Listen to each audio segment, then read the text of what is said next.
तर आज आहे चंपाषष्ठी, तर मस्त सगळं काम आवरून घेतलं, फरची वगैरे पुसली, झाडून वगैरे घेतलं. त्यानंतर देवघराची डीप क्लिनिंग करायला घेतली, कारण 8 दिवसातून तर हे काम करावंच लागतं. तर सर्व फोटोज वगैरे काढून घेतली, सर्व सामान जे होतं ते काढून घेतलं. त्यानंतर सर्व देवघर जे होतं ते छान पुसून काढलं. पुन्हा सर्व फोटोज वगैरे होते त्यांना पण पुसून काढलं, कारण धूळ वगैरे बसतेच, तर पुन्हा जसेच तसे ठेवले.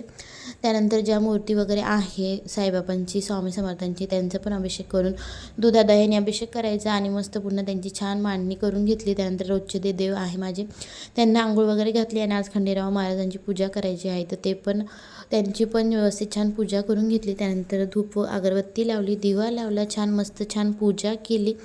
आणि पूजा केल्यानंतर घंटी नेहमी वाजवायची, त्यामुळे छान वाटतं घरामध्ये.